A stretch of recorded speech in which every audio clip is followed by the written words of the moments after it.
Halo Sobat H2, salam sehat, sukses, dan happy. Kali ini saya Stefani Margaret sebagai Brand Ambassador Huat Hermes Consulting akan menemani Sobat sekalian di channel Indonesia Business Recovery Forum. Pada episode ini, kita akan membahas tentang how to improve and achieve target EBITDA margin in business recovery.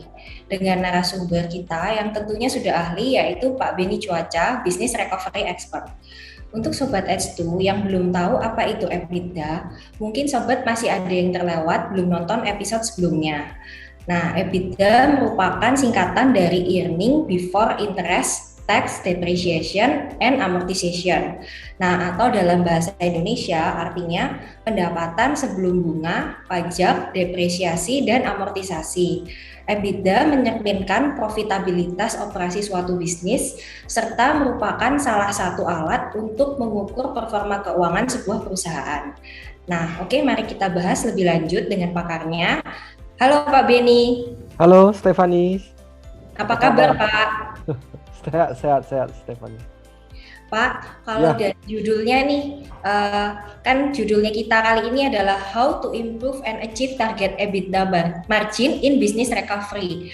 Nah, untuk EBITDA margin sendiri ini tuh artinya apa, Pak?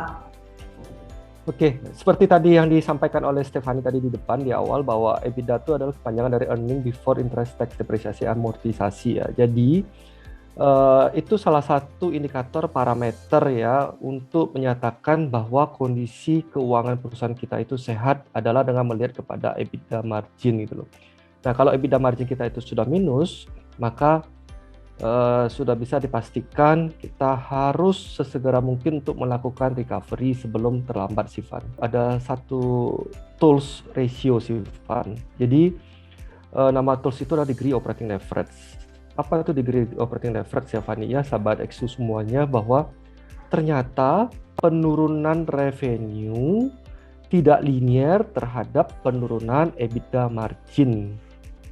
Nah, jadi misalnya gini Van, kalau seandainya revenue itu turun, asumsi lah ya 10%, maka EBITDA margin itu bisa turun berkali-kali daripada 10%, bisa jadi 40%, bisa jadi 50%, bisa jadi 60% Van, tergantung daripada indeks degree operating leverage. Nah, ini kan sangat-sangat membahayakan ya Van ya. Jadi kalau seandainya Pak Beni, berarti kan apa ini ya sahabat X2 ya. Jadi kalau revenue turun 10%, EBITDA turun tuh bisa berkali-kali Pak Beni. Yes. Nah, kalau kita nggak mengetahui ini, Van, ini sangat-sangat berisiko ya bagi kelangsungan suatu perusahaan sih, Van ya. Pak, indeks degree operating leverage itu apa sih, Pak? Terus cara ngitungnya gimana? Apakah ada rumusannya? Dalam pertanyaan ya. Oke. Degree operating leverage itu adalah salah satu rasio yang mengukur sensitivitas penurunan revenue terhadap penurunan EBITDA margin berapa kali lipat impact-nya. Nah, pertanyaan kedua Fani, dalam juga nih teman-teman ya sahabat Exo semuanya, formulanya gimana sih Pak Beni cara menghitung degree operating leverage?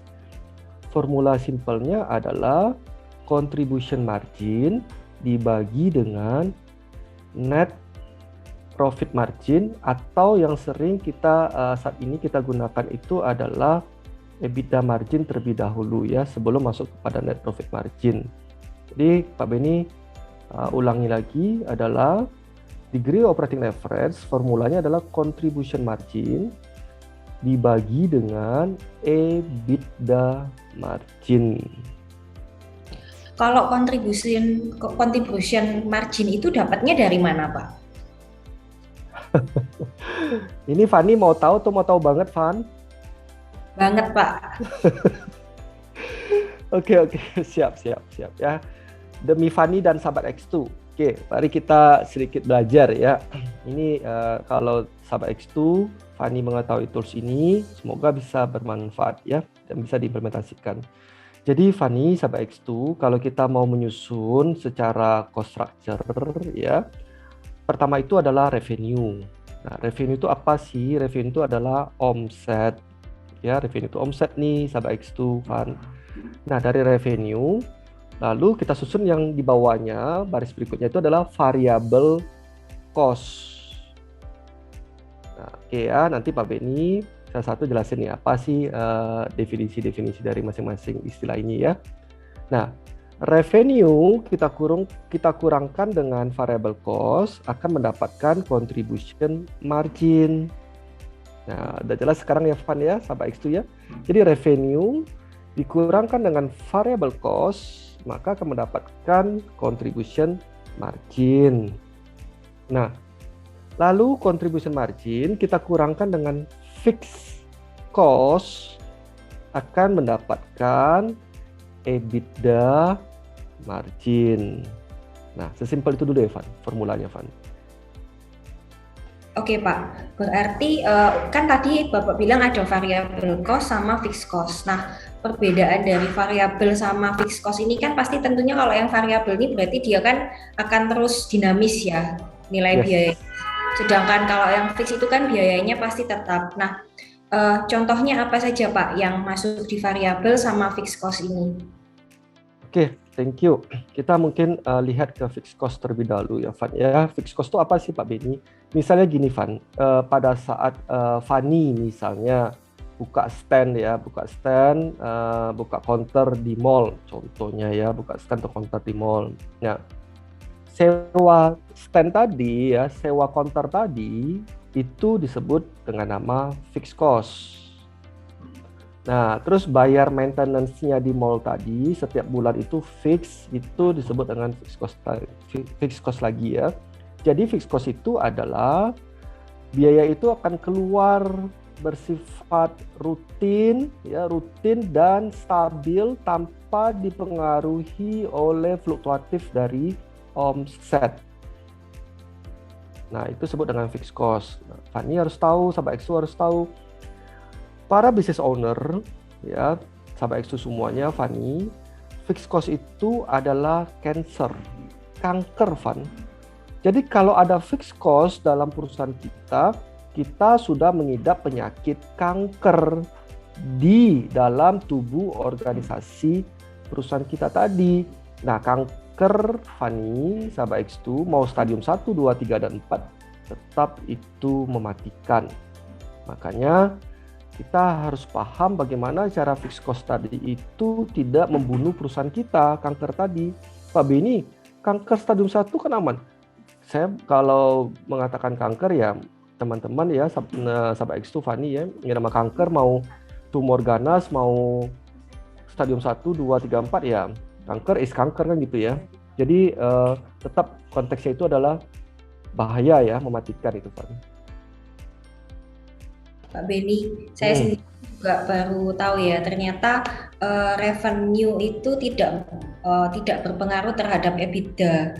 Nah, maksudnya kalau misal revenue itu tidak sebanding dengan EBITDA lah, mungkin tetap berpengaruh, tapi perbandingannya tidak selalu sama dengan EBITDA-nya. Nah, lalu bagaimana caranya Pak Beni supaya kita itu bisa improve ataupun achieve target EBITDA margin itu, supaya dia secara perbandingan itu tidak terlalu jelek jika dibandingkan dengan revenue-nya gitu. Oke, menarik Van. Jadi ada dua pertanyaan Fani ya. Satu improve, satu achieve. Oke, kita masuk dulu di pemahaman secara improve terlebih dahulu ya. Improve itu kita memperbaiki dulu margin kita yang sudah rusak. Nah, kalau fixed cost itu kata kuncinya ya, sahabat X2 itu adalah bagaimana kita bisa melakukan transformasi dari time based menuju performance based. Time based menuju performance based itu fixed cost. Nah, contoh konkretnya gimana Van, time based menuju performance based? Nah, ini menarik, lihat ya. Misalnya Fani sebagai business owner, Pak Beni sebagai karyawannya Fani, terutama misalnya sebagai kuli bongkar muat ya, kuli bongkar muat di perusahaannya Fani. Nah, gaji Pak Beni tetap nih Van, jadi dibayar berdasarkan gaji yang diterima bulanan gitu ya. Pak Beni bekerja dari jam 7 sampai jam 7 pagi sampai jam 4 sore. Nah, ternyata pada saat proses bekerja tadi Fani, sahabat X2, handphone Pak Beni ini baterainya rusak nih. Pak Beni mau beli baterai.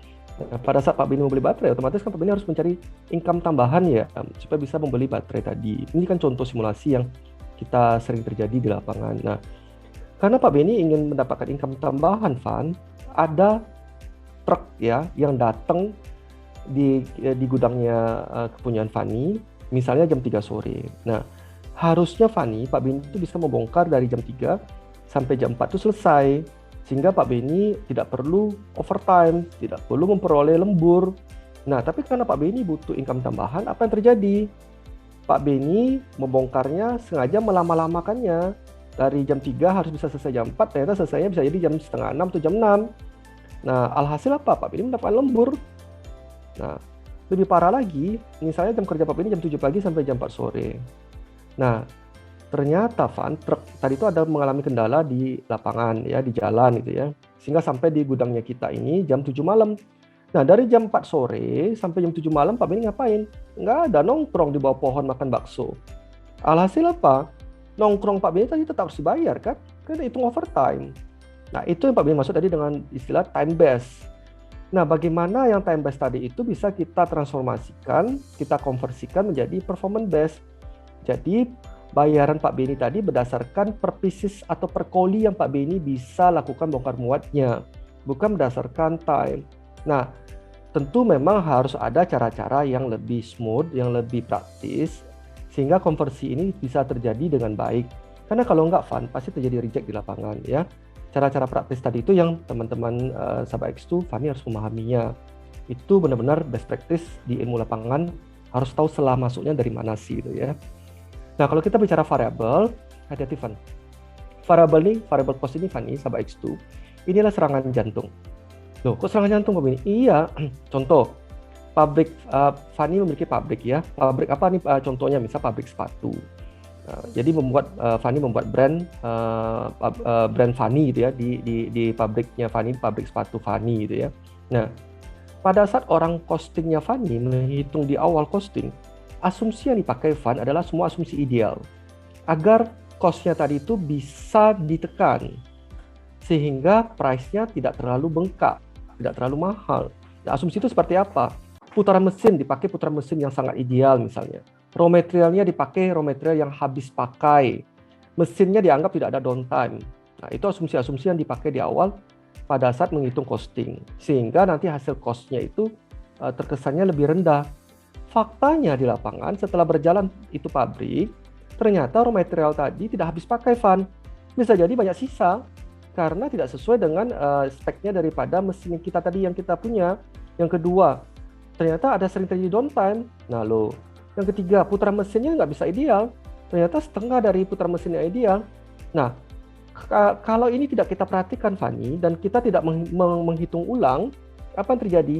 Setiap kali penjualan satu unit sepatunya Fani seakan-akan untung, tapi sebenarnya nanti endingnya akan rugi. Nah, ini yang Pak Beni maksud tadi dengan serangan jantung. Ini Fani, sahabat X2 ya, harus memahami cara mengimprove ini. Nah, cara-cara mengimprove-nya seperti apa di lapangan ya, kita bisa saling belajar lebih lanjut nanti di episode-episode selanjutnya ya. Nah, terus pertanyaan Fani yang berikutnya tadi adalah bagaimana memastikan Pak Beni harus achieve 100% Pak. Tidak boleh meleset margin tadi. Nah, caranya gini Fani, sahabat X2. Ini sangat menarik dan sangat penting bagi kita semua yang selama ini yang sering Pak Beni lihat berdasarkan pengalaman Pak Beni ya sebagai konsultan, melihat ini seperti ini Van.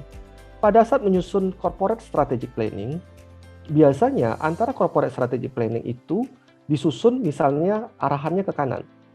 Si budgetingnya arahannya ke kiri. Nggak nyambung. Jadi ada dua hal yang terpisah itu loh. Nah, sehingga ini membuat akhirnya nggak align dan nggak bisa kita pastikan to achieve. Satu. Ya. Yang kedua, seringkali dalam penyusunan budget tahunan yang dilakukan apa? Udah, naikin aja anggaran 10% semuanya. Pukul rata semua 10%, 5% semuanya. Ya pasti nggak bisa achieve marginnya tadi.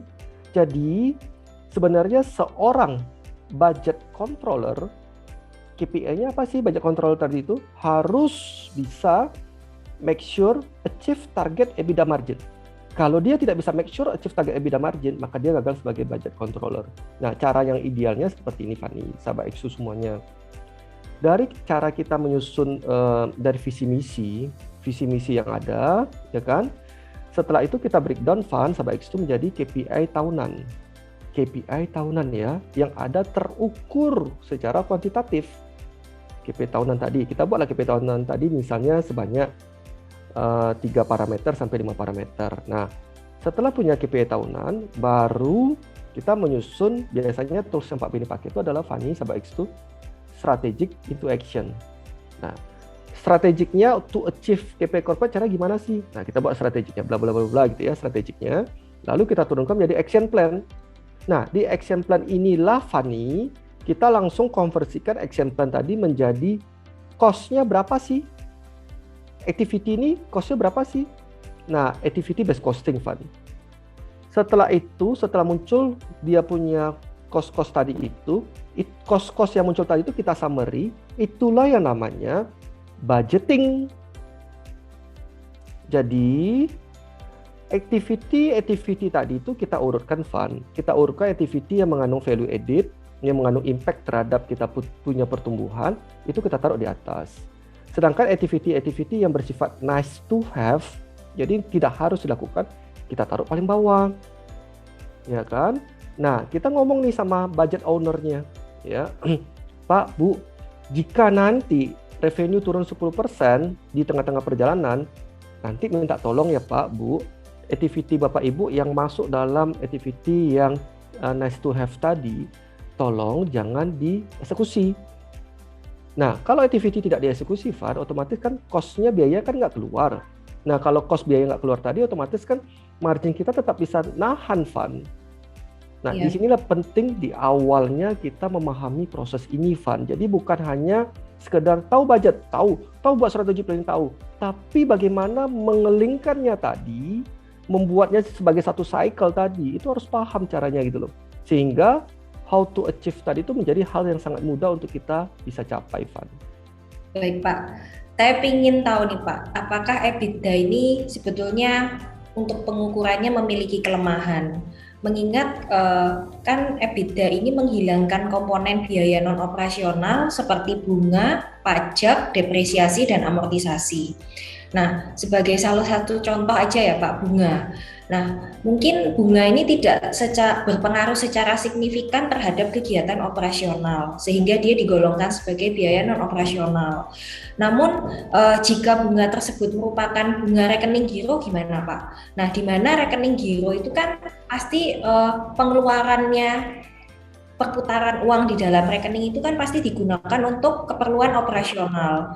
Nah, apakah hal ini masih relevan bagi perusahaan untuk mengesampingkan bunga, maksudnya EBITDA ya, berarti interestnya di bagian I-nya gitu.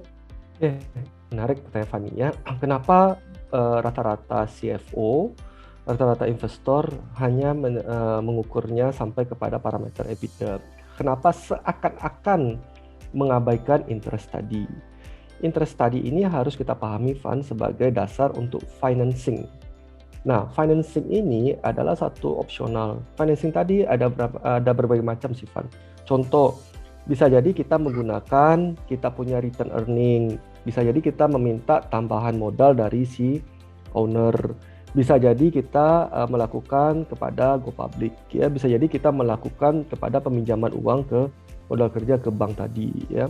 Nah, financing tadi, pendanaan tadi ini lebih cenderung digunakan untuk parameter financial flexibility, Van. Jadi tidak melihat kepada operasionalnya. Karena yang paling berbahaya itu, Van, adalah jika operasional itu sudah bocor, Van, pasti meninggal, Van. Kalau kita nggak sesegera mungkin untuk kita tangani. Nah, tapi kalau bunga tadi, Van, bunga tadi bahaya nggak Pak Beni? Iya, bahaya. Iya. Nah, tapi pengelolaan bunga tadi, Van, pengelolaan bunga tadi itu sebenarnya bisa kita mitigasi risikonya pada saat kita mau melakukan financing ke bank. Dengan cara apa, Pak Beni? Kita harus menghitung yang namanya project feasibility study, Van. Nah, project feasibility study tadi itu secara formulanya adalah, ya ini simpelnya dulu ya, net present value sama dengan cash flow per 1 tambah I pangkat N. Nah, I di sini kita sudah memperhitungkan satu, cost of money, cost of bunga uangnya kita semua perhitungkan tadi ya. Itu I tadi. Yang kedua, di I tadi itu ada komponen return. Kita mau ambil laba berapa sih? Yang ketiga, I tadi adalah risk factor. Nah, jika I tadi itu ada komponennya tadi bunga bank tadi, dan kita sudah menghitungnya pada saat melakukan project feasibility study, dan itu masih ada profit, maka diasumsikan itu kita masih bisa kelola risikonya tadi, Sivan. Baik Pak, menarik sekali ya. Saya masih ingin tanya lagi, tapi mungkin bisa next time ya Pak ya, di episode selanjutnya aja. Saya juga tertarik dengan tema project feasibility study Pak. Yes, siap. Soalnya sekarang ini kan juga banyak ya, kita kalau boleh bilang tuh kayak bisnis baru muncul-muncul ya kan. Nah, kayak project feasibility study ini juga menarik untuk kita bahas di episode selanjutnya Pak. Siap. Terima order dari Fani. Baik Pak, oke. Terima kasih Pak Benny untuk waktunya sharing kali ini. Nah, akan saya berikan kesimpulan terlebih dulu. Nah, jadi untuk judul kali ini, How to Improve and Achieve Target EBITDA Margin in Business Recovery. Nah, tadi kan how-nya itu Pak Benny tadi sudah menjelaskan. How to improve-nya adalah tentunya dengan pakai formula contribution margin dibagi dengan EBITDA margin. Nah, juga jangan lupa bahwa perbandingan antara revenue dengan EBITDA margin ini juga kita perlu teliti lagi karena bisa jadi tidak sebanding. Nah, yang baik adalah jika EBITDA marginnya itu minimal sama atau di atasnya. Begitu ya Pak Benny ya? Yes, betul Van. Lalu kalau untuk yang kedua, how to achieve targetnya, tentunya kita membutuhkan beberapa langkah yang tadi Pak Benny sudah jelaskan. Yang pertama adalah kita punya KPI tahunan dulu nih. Nah, di dalam suatu perusahaan ada budget controllernya, di mana dia perlu diberikan achievement atau misal target untuk meng-achieve EBITDA marginnya tersebut. Yang pertama pasti kita membuat strategic option-nya dulu. Lalu yang kedua kita juga membuat activity based costing, di mana kita itu mengalokasikan biaya-biaya berdasarkan aktivitasnya. Semoga diskusi kita kali ini dapat bermanfaat bagi para Sobat H2. Terakhir, pantun dari saya, timur barat semua arah, memandang laut sejauh mata. Pantang mundur, pantang menyerah sebelum tercapai cita-cita. Salam sehat, sukses, dan happy. Sampai jumpa di episode berikutnya.